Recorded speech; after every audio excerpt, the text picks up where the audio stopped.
Hello viewers, very good afternoon to all. Classல நம்ம என்ன பார்த்தோம் அப்படினு சொன்னீங்கன்னா Newton's law of motion. இப்போ now we are discuss about the topic rotating effect of force using the Newton's law. Newton's law use பண்ணி இதல என்ன பார்க்க போறோம் அப்படின்றதான். First, moment of force. It means torque. It pronounced tau. A symbol of torque is tau. Tau means TUV. இப்படிதான் சொல்லணும் அத tau. As main themes of moment of force, first one, axis of rotation. ஒரு அச்சை பொறுத்து சுழல்றது. Second, point of rotation. ஒரு புள்ளியை பொறுத்து சுழல்றது. And then third one, a single force acting on the object. இந்த object நம்ம கொடுக்க போறது ஒரு single force தான். இப்போ we are considering an object. இந்த object வச்சுக்கோங்க is object A. Okay. So then I give the some force on the one side of the object. இந்த object ஓட இந்த side என்ன பண்றோம் ஒரு force கொடுக்கிறேன். கொடுத்த உடனே அந்த object ஓட மூவ்மெண்ட் எந்த சைடு இருக்குன்னு சொன்னாக்கா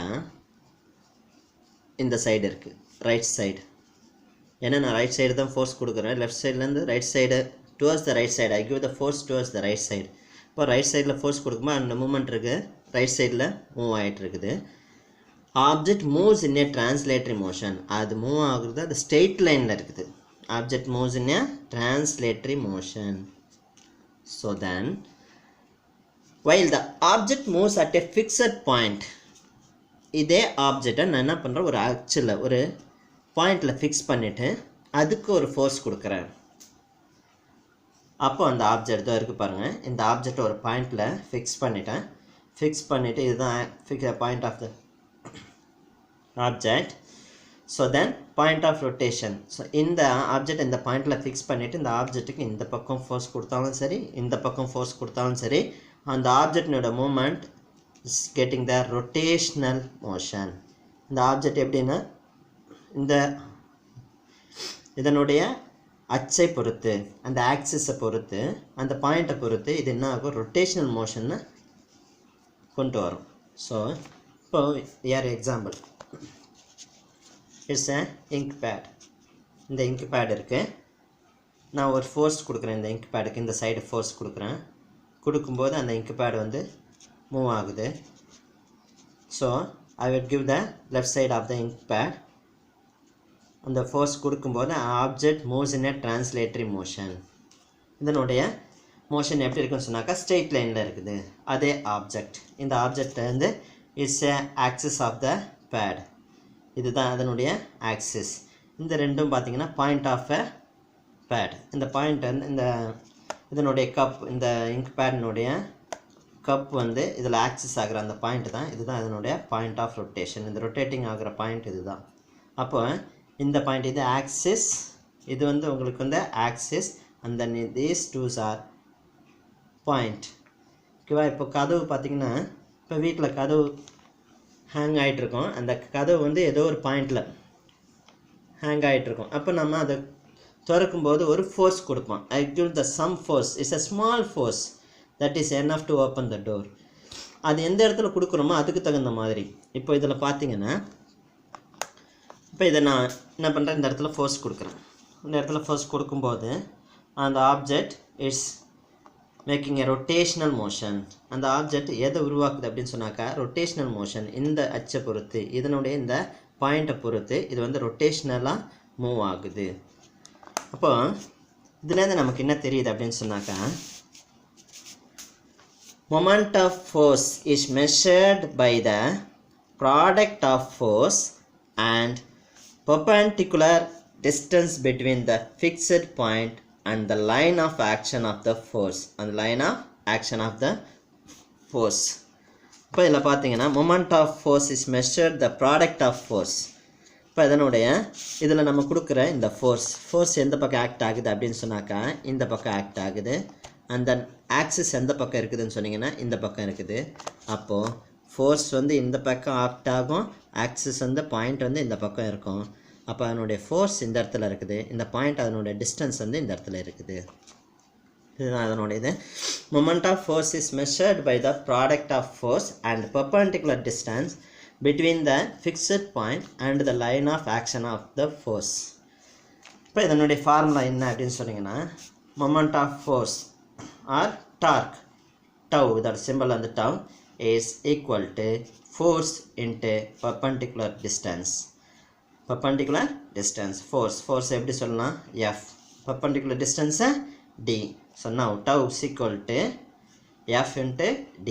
F nude unit Newton meter, and then D nude unit, D means distance nude unit என்னன்னு சொன்னீங்கன்னா length எப்படி மெஷர் பண்ணலாம்னு சொன்னாக்கா meter. So then unit of torque is Newton meter. It's a vector quantity because it's having a magnitude and direction.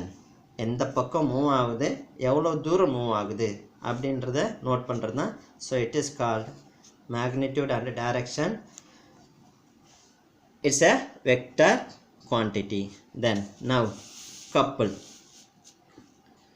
couple it's have a only rotational force. ஒரு object இருக்குங்க, இந்த ஆப்ஜெக்டை என்ன பண்ணுறோம், இந்த ஆப்ஜெக்ட் இது A பாயிண்ட்டு, இது B point. இந்த ரெண்டு பாயிண்ட்டை பொறுத்து இந்த ஆப்ஜெக்ட்டுக்கு இந்த பக்கம் ஃபோர்ஸ் இந்த இடத்துல கொடுக்குறோம். Give the some force downwards in the one side and then some force upwards in opposite direction. So ஒரு ஃபோர்ஸ் வந்து டவுன்வர்ட்ஸில் ஆக்ட் ஆகுது, இன்னொரு ஃபோர்ஸ் வந்து அப்வர்ட்ஸில் ஆக்ட் ஆகுது. அதாவது அந்த டிரைவர் அந்த ஸ்டேரிங்கை ரெண்டு பக்கமும் பிடிச்சி தான் திருப்புறார். திருப்பும்போது ஒரு கை வந்து மேலே போகும், இன்னொரு கை வந்து கீழே வரும். அப்போ இதுதான் கப்புளினுடைய formation. Two equal and unlike parallel forces. Unlike parallel forces means it's a downward force and it is upward force. So that is two equal, ரெண்டு பக்கமும் ஈக்குவல் ஃபோர்ஸ் தான் கொடுத்து அதை ரொட்டேட் பண்ணுறாங்க. Two equal and unlike parallel forces applied simultaneously, continuously கொடுக்குறாங்க at two distinct point constitute a couple. இந்த ரெண்டு பாயிண்ட்டில் நம்ம கொடுக்குற ஃபோர்ஸ், ஒன்று வந்து அப்வர்ட் ஃபோர்ஸ், இன்னொன்று வந்து டவுன்வர்ட் ஃபோர்ஸ். இந்த ரெண்டு ஃபோர்ஸ் ஈக்குவலாக இருக்கும், பட் ஆப்போசிட் டைரெக்ஷனில் இருக்கும். இந்த ஃபோர்ஸ் இதில் மேக் பண்ணுறது தான் couple. These lines of action do not coincide. எந்த காரணத்தை கொண்டும் இந்த ரெண்டு பாயிண்ட்டும் கோயின்சைட் ஆகாது. இப்போ இந்த பக்கம் பார்த்தீங்கன்னா டவுன்வர்ட்ஸில் வரும், இது அப்வர்ட்ஸில் போகும். அதே இந்த பாயிண்டில் பார்த்தீங்கன்னா இது டவுன்வர்ட்ஸில் வரும், இது அப்வர்ட்ஸில் போகும். இந்த பக்கம் பார்த்தீங்கன்னா இது ரைட் வேர்ட்ஸில் வரும், இது லெஃப்ட் வேர்ட்ஸில் வரும். ஸோ அந்த மாதிரி எந்த ஒரு பாயிண்ட்லையும் இது என்ன ஆகாது அப்படின்னு சொல்லும்போது கோயின்சைட் ஆகாது. Next moment of couple. இப்போ நம்ம பார்த்துட்டு இருக்கிறதெல்லாம் 2 மார்க் கொஸ்டின்னு. So book inside book back எல்லாமே இருக்குது இதில். Next moment of couple. Moment of couple means rotating effect of couple. It is measured the product of force and perpendicular distance between the line of action of force. இப்போ இதில் பார்த்தீங்கன்னா ரெண்டு force, ஒரு கப்புளில் 2 force act ஆகுது. 2 forces acting on the couple. One is downwards and another one is upwards. இந்த point ரெண்டையும் பார்த்தீங்கன்னா A and B. இப்போது this is a point of the couple. இதுதான் சென்டர் பாயிண்ட். இந்த சென்டர் பாயிண்ட்லேருந்து இதை பார்க்கும்போது இதுலேருந்து A, இந்த பாயிண்ட்டை பார்த்தீங்கன்னா இது வந்து ஒரு D டிஸ்டன்ஸ். இந்த பாயிண்ட்லேருந்து இது வரைக்கும் பார்த்தீங்கன்னா ஒரு DD டிஸ்டன்ஸ். அப்போ இது என்ன சொல்கிறோம், S equal to 2D distance. அது எவ்வளோ டிஸ்டன்ஸில் இருக்குதுன்னு பார்த்தீங்கன்னா 2D டிஸ்டன்ஸில் இருக்குது. அப்போ it's measured the product of force, இதில் கொடுக்குற இந்த ஃபோர்ஸும் அண்ட் தென் பர்பெண்டிகுலர் டிஸ்டன்ஸ் நம்ம ஏற்கனவே பார்த்துருக்கோம் அந்த D. ஓகேவா? அப்போ இதில் எத்தனை இருக்குது, ரெண்டு ஃபோர்ஸ், இந்த பக்கம் ஒரு ஃபோர்ஸ் ஒரு டிஸ்டன்ஸ், இந்த பக்கம் ஒரு ஃபோர்ஸ் இந்த ஒரு டிஸ்டன்ஸ். அப்போது F into D plus F into D, அதுதான் moment of couple. Torque equal to FD plus FD add பண்ண என்ன வருது பாருங்கள், 2 டைம்ஸ் இருக்கா, 2FD. இதை ப்ராக்கெட்டில் போட்டிங்கன்னா உங்களுக்கு புரியும், 2FD. இப்போ இதில் பார்த்தீங்கன்னா 2 into F மட்டும் வெளியில் எடுத்துக்கிறோம், 2 உள்ளே கொடுத்துட்றோம். So F into 2D. இப்போ இந்த 2Dக்கு நமக்கு எவ்வளோ வேல்யூன்னு தெரியும். What is the value of 2D? S. So that is F into S. S means arm of the couple. அந்த அச்சை பொறுத்து சொல்கிற அந்த தன்மைக்கு தான் ஆர்ம் ஆஃப் த கப்பல்.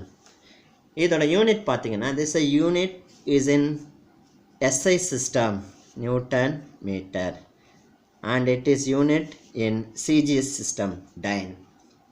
இப்போ நம்ம அப்ளிகேஷன்ஸ் பார்க்க போகிறோம். இந்த கப்பலால் என்னென்ன யூஸ் அப்படின்னு பார்க்கும்போது கியர், ஃபர்ஸ்ட் கியர்ஸ். இப்போது டிரைவர் வந்து கியர் போடுறார், அதாவது ஸ்டேரிங்கை பிடிச்சி ரொட்டேட் பண்ணுறதுக்கு முன்னாடி ஃபஸ்ட் கியர் போட்டு தான் அப்புறம் இது பண்ணுறாரு. இப்போ first gear, second gear, third gear, fourth கியர்னு அவங்களுக்கு ஒரு கணக்கு இருக்குது. அப்போ ஒரு கியரில் சேஞ்ச் ஆகும்போது அதனோட ரொட்டேஷன் சேஞ்ச் ஆகிக்கிட்டே இருக்கும். That is a wheel changing the torque and helps to transmit power. அந்த கியரை சேஞ்ச் பண்ண அதனுடைய ரொட்டேஷன் எப்படி இருக்குன்னு சொன்னாங்க, இட்ஸ் ஹெல்ப்ஸ் டு டிரான்ஸ்மிட் அந்த டிஸ்டன்ஸ், அது ட்ரான்ஸ்ஃபர் ஆகிற அந்த இடம் மாறிக்கிட்டே இருக்கும். அப்போ வீலினுடைய ரொட்டேஷனை பொறுத்து இதனுடைய டிஸ்டன்ஸ் சேஞ்ச் ஆகிக்கிட்டே இருக்கும் அப்படின்றத சொல்கிறது தான் இந்த கியர். நெக்ஸ்ட் சின்ன பசங்க எல்லாரும் அந்த சீசா பார்த்துருப்பீங்க. அந்த சீசாவில் 2 பேருமே ஈக்குவலாக உட்காந்துருந்தா ஒரு 5 நியூட்டன் வெயிட் இருக்கிற ஒரு ஆளும் இன்னொரு 5 நியூட்டன் வெயிட் இருக்கிற ஒரு ஆளும் 2 பர்சனும் உட்காந்துருந்தாக்கா அந்த சீசாவில் இஸ் எ சென்டர் பாயிண்ட். இப்போ இது எப்படி இருக்குன்னு சொன்னாக்கா ஸ்ட்ரெயிட்டாக இருக்கும், எந்த ஒரு டிஃப்ரென்ஸும் இருக்காது. Because balanced forces acting on the object, இந்த பக்கம் ஒரே ஈக்குவல் ஃபோர்ஸ் ஆக்ட் ஆகிறதுனால so it does not any change in the position in seesaw. அந்த சீசாவினுடைய பொசிஷனில் எந்த சேஞ்சும் இருக்காது. அதுவே அதே 2 பர்சன், ஒரு பர்சன் கார்னர்னு ஒரு பர்சன் கார்னருக்கு முன்னாடியே உட்காந்தாக்கா the second person sitting before the corner, அந்த செகண்ட் பர்சன் வந்து கார்னருக்கு முன்னாடி, இது வந்து கார்னர் பொசிஷன், இந்த கார்னருக்கு முன்னாடி இந்த இடத்துல உட்காந்துருந்தாக்கா இப்போ இந்த இடத்துல அன்பேலன்ஸ்டு ஃபோர்ஸ் ஆக்ட் ஆகும். ஏன்னா இந்த 2 கார்னருக்கு தான் அங்கே வந்து பேலன்ஸ்டு ஃபோர்ஸ் ஆக்ட் ஆகும். பட் இவர் கொஞ்சம் முன்னாடி வந்து உட்காந்துருக்கனால the second person sitting before the corner, so it's the seesaw is getting the unbalanced force. Third one, the steering wheel. They easily transferring a torque to the wheel with the less effort. சாதாரணமாக நம்ம வண்டியை பிடிச்சி தள்ளணும்னா ரொம்ப கஷ்டமாக இருக்கும். அதுவே இந்த வீலை வச்சு நம்ம என்ன பண்ணுறோம், கியர் போட்டுட்டு அந்த வீலை வச்சு நம்ம ரொட்டேட் பண்ணும்போது, ஸ்டியரிங்கை பிடிச்சி ரொட்டேட் பண்ணும்போது அதனுடைய மூமெண்ட் ஈஸியாக இருக்கும். அது that is easily transferring a torque to the wheel with less effort. அதனுடைய எஃபெக்ட் கொஞ்சம் எஃபெக்ட் கொடுத்தாலே போதும், அது ரொட்டேட் ஆகி மூமெண்ட்டில் இருந்துக்கிட்டே இருக்கும். இப்போ இதுக்கு ஒரு பிரின்சிபல் இருக்குது, that is the principle of moment. இப்போ இது வரைக்கும் நம்ம பார்த்தது ஃபுல்லாக எக்ஸாம்பிள்ஸ் ஆஃப் டார்க். டார்க்னுடைய எந்தெந்த இடத்துல அதை யூஸ் பண்ணி அதனுடைய எக்ஸாம்பிள்ஸ் சொல்லலாம் அப்படின்னு, wheel, gear, and then seesaw, and then steering. Next principle of moment. அந்த மூமெண்ட்னுடைய பிரின்சிபல் என்ன? When a like or unlike parallel forces acting on a rigid body and the body is in equilibrium position, ஒரு பாடி வந்து அதனுடைய equilibrium பொசிஷனில் இருக்கும்போது அது மேலே ஆக்ட் ஆகிற லைக் பேரலல் ஃபோர்ஸாக இருந்தாலும் சரி அன்லைக் பேரலல் ஃபோர்ஸாக இருந்தாலும் சரி, then the algebraic sum of the moment in the clockwise direction is equal to the algebraic sum of the moment in the anti-clockwise direction. If we have considering example, what is that? இது ஒரு object, the beam, அந்த beam act ஆகுது. இந்த beam act ஆகும்போது இப்போ இந்த scale இருக்குன்னு வச்சுக்கோங்க, this is the scale. இந்த ஸ்கேலினுடைய ஃபோர்ஸ் இந்த பாயிண்ட்டை பொறுத்து இந்த ஸ்கேலுக்கு வந்து நம்ம வந்து 2 பக்கமும் ஃபோர்ஸ் கொடுக்குறோம்.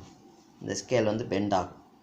அப்போ பார்த்தீங்கன்னா இதனுடைய இந்த ஸ்கேலினுடைய ஒரு சைடு, இந்த லெஃப்ட் சைடில் ஃபோர்ஸ் கொடுக்கும்போது you give the some force on left side of the scale ruler. அப்போ இந்த லெஃப்ட் சைடில் ஃபோர்ஸ் கொடுக்கும்போது என்னுடைய மூமெண்ட் எப்படி இருக்குன்னு சொன்னாக்கா it is anti clockwise direction. கடிகாரம் சுற்றுறதுக்கு எதிர் திசையில் இருக்கும். கடிகாரம் எப்பயுமே நமக்கு இந்த பக்கம் தான் சுற்றும், ரைட். அதனுடைய ரொட்டேஷன் எப்படி இருக்கும், லெஃப்ட் டு ரைட். அப்போது இது ஆப்போசிட்டில் இருக்கும். ஸோ தட் இஸ் என்னுடைய ஃபோர்ஸ் வந்து இங்கே ஆக்ட் ஆகும் எப்படின்னு சொன்னாக்கா ஆப்போசிட் டு த கிளாக்வைஸ். அப்போது that is anti clockwise direction.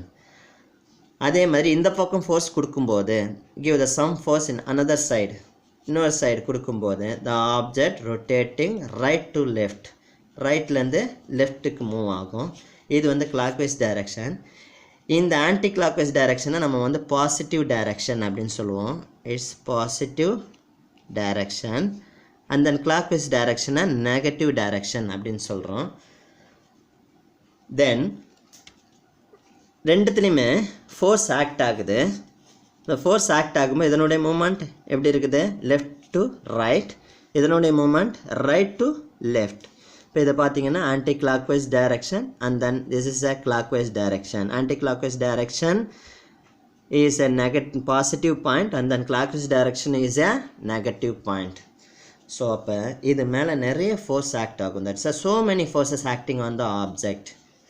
நிறைய ஃபோர்ஸ் ஆக்ட் ஆகும். அப்போ இந்த நிறைய ஃபோர்ஸ், இதை ஒரு ஃபோர்ஸ் ரெண்டு ஃபோர்ஸ்னு எக்கச்சக்க ஃபோர்ஸ் இதில் ஆக்ட் ஆகும். So many forces acting on the object. இந்த ஆப்ஜெக்ட்டுக்கு இந்த பாயிண்ட்டுக்கு இன்னாண்ட இருக்கிற இதனுடைய சம்மேஷன், தட் இஸ் அல்ஜிப்ரிக். எதாவது சொல்கிறாங்க பார், ஈக்குலிபிரியம் பொசிஷன். அந்த ஆப்ஜெக்டினுடைய பொசிஷன் ஈக்குலிபிரியமாக இருக்கும்போது, சமநிலையில் இருக்கும்போது, அந்த பாடி சமநிலையில் இருக்கும்போது அதனுடைய ஈக்குலிபிரியம் பொசிஷன் அப்படின்னு பார்த்தீங்கன்னா இதில் இருக்கிற இந்த மூமெண்ட்டினுடைய சம்மேஷனும் இந்த மூமெண்ட்டினுடைய சம்மேஷனும் எப்படி இருக்குன்னு சொன்னீங்கன்னா ஈக்குவலாக இருக்கும். இப்போ இதனுடைய எஃப் இன்ட்டு டியும் இதனுடைய எஃப் இன்ட்டு டியும் ஈக்குவலாக இருக்கும் அப்படின்றத சொல்கிறது தான் இந்த moment. So that is listen, the moment in clockwise direction is equal to moments in anti-clockwise direction. F into D equal to F into D. That is F into D1 first distance and is equal to F into D2 second distance. இதான் அதனுடைய formation. அந்த next நம்ம பார்க்க போகிறது ஃபோர்ஸினுடைய type, sorry impulsive of force. What is that? A larger force acting for a very short interval of time. ஒரு சின்ன டைமில் ஒரு பெரிய ஃபோர்ஸ் ஆக்ட் ஆகிறது தான், அதாவது வெரி ஷார்ட் டைம், அதாவது கண் இமைக்கிற நேரத்தில் ஒரு கிரேட்டர் ஃபோர்ஸ் ஆக்ட் ஆகிறது தான் இம்பல்சிவ் ஃபோர்ஸ். தாக்கு விசை அப்படின்னு சொல்லுவோம் தமிழில். A larger force acting for a very short interval of time. ரொம்ப ஷார்ட்டான இன்டர்வல், அதாவது ஒரு பவுலர் வந்து பால் போடுறாரு, அந்த பேட்ஸ்மேன் அடிக்கிறாரு, அந்த பால் போய் அந்த பேட்டில் படுற அந்த டைம், அந்த பால் போய் அந்த பேட்டில் டச் ஆகிற அந்த டைம், அந்த பால் வந்து it's getting the greater force. That is a batsman hit a ball, the ball get the greater force at very short interval of time. இதுதான் நம்ம என்ன சொல்லுவோம், impulsive force. இது எல்லாமே is separate 2 mark questions and book inside and outside. And the next impulse, கனத்தாக்கு அப்படின்னு என்ன சொன்னாங்க. What is that? When a force F acts on a body for a period of time, ஒரு particular டைமில் அது மேலே act ஆகிற அந்த force, then the product of force and time is known as impulse. அதனுடைய impulse என்னன்னு பார்த்தீங்கன்னா, impulse means அதனுடைய force, the impulse equal to force into time. What is that force? F. That is J. Impulse J is equal to F, force F into time. It is considered to be a equation 1 according to second law of Newton's second law. What is the Newton's second law? F is equal to ma. A means acceleration due to gravity. And here it is the value A is equal to 9.8 meter second power minus 2. 9.8 meter second power minus 2. Here A is equal to, what is the A? Acceleration due to gravity. So rate of change of velocity with respect to time, அதனுடைய வெலாசிட்டியில் ஏற்படுற அந்த change தான் acceleration சொல்லுவோம். That is A is equal to V minus U by T. Then F is equal to M. A ஓட value என்னது? AV minus U by T. இதில் apply பண்ணுங்கள், இதை அப்படியே உள்ளே கொடுத்து மல்டிப்ளை பண்ணுங்கள், MV minus MU divided by T. இது எதை சொல்லுது அப்படின்னு சொன்னீங்கன்னா change in momentum. That is change in momentum. That is change of momentum means del P. Del P is equal to mv minus mu. இப்போ இதை நம்ம என்ன del p அப்படின்னு சொல்லுவாங்களா? அப்போ இதில் என்ன பண்ணுறோம், மேலே இருக்கிற அந்த கான்செப்ட்டுக்கு பதிலாக f equal to del p by t, that is del p is equal to இது அண்ணாண்ட போச்சுன்னா என்ன ஆகும், is f into t. It is equation 2. From the equation 1 and 2 ரெண்டு ஈக்குவேஷன்லேருந்து நம்ம எடுக்கிறது என்ன அப்படின்னு பார்த்தீங்கன்னா, from equation 1 and 2 j equation 1 பார்த்தீங்கன்னா இங்கே இருக்கு பாருங்கள், what is that, equation 1 f into t and then equation 2 f into t. இப்போ லெஃப்ட் சைட் பார்த்தீங்கன்னா அங்கே j இருக்கும், இங்கே வந்து del p இருக்கும். that is j is equal to del p. Impulse is equal to the change in momentum. Its unit is kilogram meter second power minus 1 or Newton second.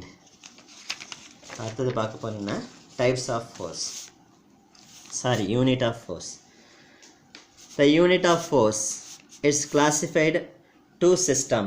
One is the SI system and then another one is the CGS system. The unit in SI system is Newton and the unit in CGS system is dyne. What is the 1 Newton? 1 Newton is 1 kilogram mass of a body produced an acceleration of 1 meter per second. 1 kilogram mass இருக்கிற அந்த object 1 meter per second acceleration produce பண்ணால் that is called 1 Newton. So that is 1 Newton is equal to 1 kilogram object nuடைய mass, that is equal to ma தானே m, then meter per second, that is a, f is equal to ma. இப்போ இதை பார்த்தீங்கன்னா kgன்றது m note பண்ணோம், msன்றது a note பண்ணோம். So that is equal to kg into ms power minus 1 it is.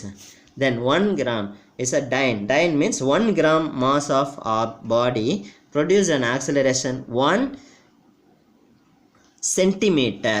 1 centimeter second power minus 2. So that is 1 gram mass of a body produced an acceleration 1 centimeter second power minus 2.